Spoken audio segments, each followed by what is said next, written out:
Welcome to Memoirs of a Twisted Mind. I'm your host, Eddie Stanley. Today's episode is the Black Kid Struggle. What do I mean by that? Let me paint a picture for you. A kid is born into this world, may have parents, but single parent. He end up going through the trials and tribulations, or she goes through the trials and tribulations.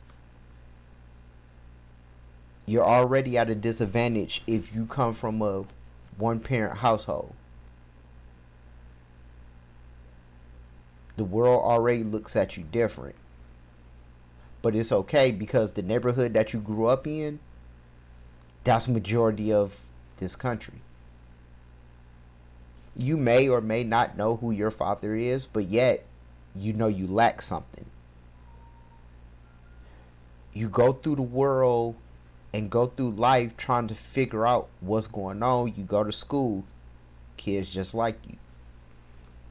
All of a sudden, there's a disconnect somewhere.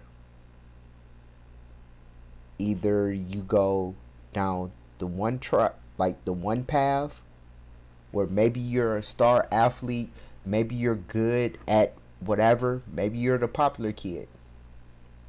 But that popularity comes at a price. Because see, now you have to act and do certain things to actually maintain that popularity. Or you could just be that kid that gets picked on, bullied, all that good stuff. Maybe you have a parent that's on drugs. Maybe you come from a broken home where there's no love shown because you're dealing with selfish parents. You're dealing with people who's not thinking about your best interest. They just had you to be selfish because they were lacking the love that they desperately needed. So you try to figure out, where do you belong? Do you belong in the streets? Because if you belong in the streets will grab you. They will use you, abuse you, say they love you, but will leave you in the streets and then give you back to your parent when they're done with you.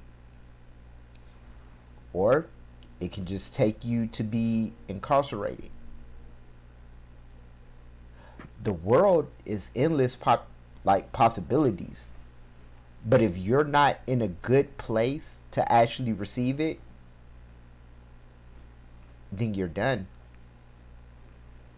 You can also go out your neighborhood, but yet you still get looked at by the other races. What is he doing here? Or what is she doing here?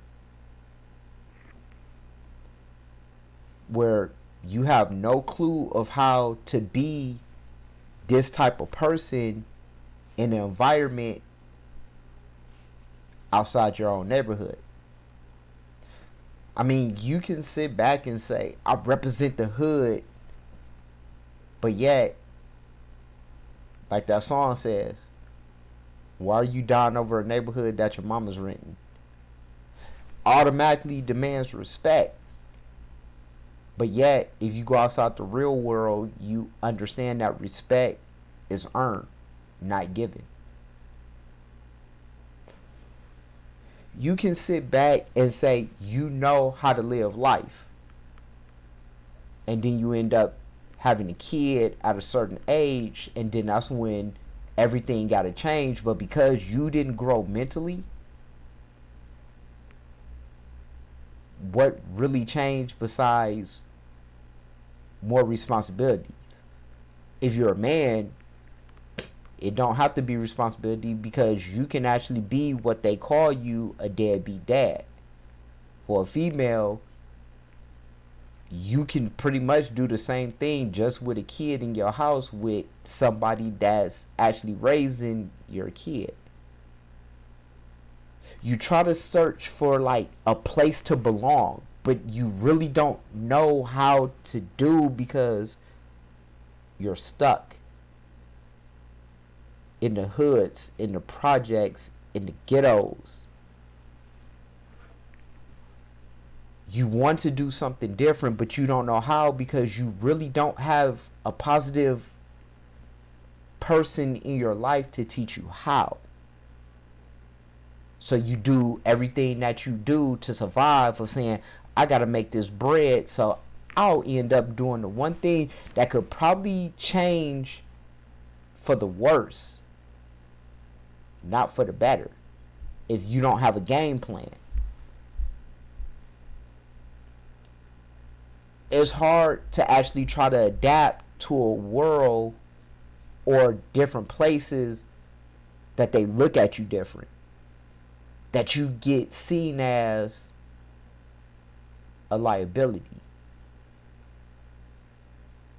but yet you still try to make it. And then that's when you're still trying to figure out how to be a grown-up when there's no positive grown-ups around you, because all you see is drinking, smoking, violence, crime. But yet you have to go out there and try to adapt to how the world really is. They say education is the key, but let's face it, school systems are broken, especially if you're in the hood. Some teachers just want a paycheck. Others try, but can they really get through?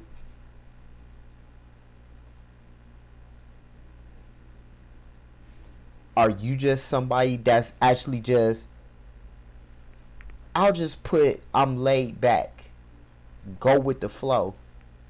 Because it's easier to do that than rock the boat, because you're already at a disadvantage. The opportunities may come far and in between, especially if you're an ex-con,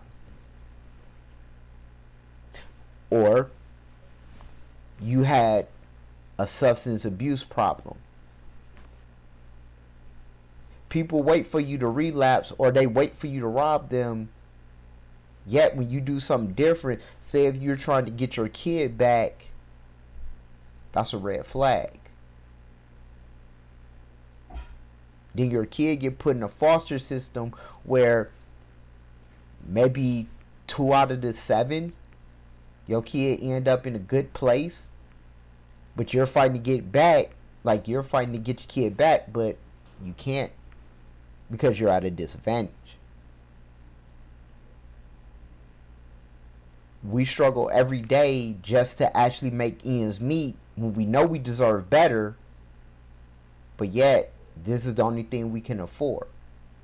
We try to find our queens because we are kings, just like the queens try to find our kings, but we've been poisoned enough to not look at each other as that.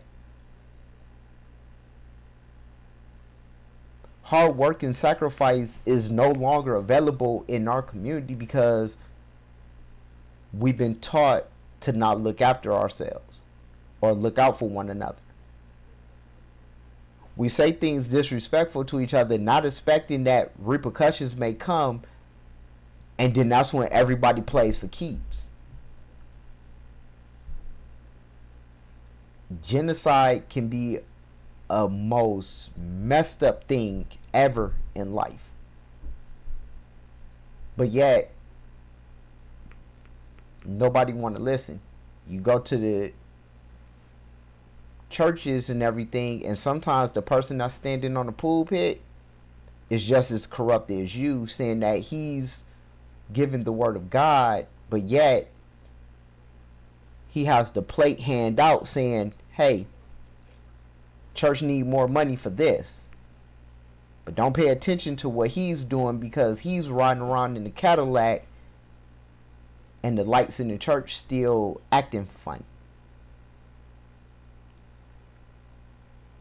The black kid struggle is just so real because we know we belong here, We just don't know where we belong. They say the sky's the limit, but yet we get taught that the limit is the sky.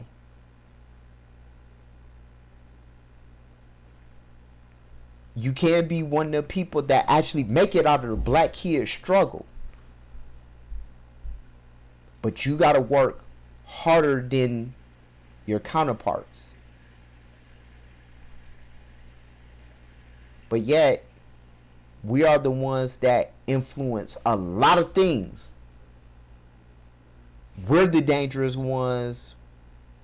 But yet, we had to learn it from somewhere. Everything that a black kid actually goes through is so messed up. But yet, we can still survive. And it starts with everybody.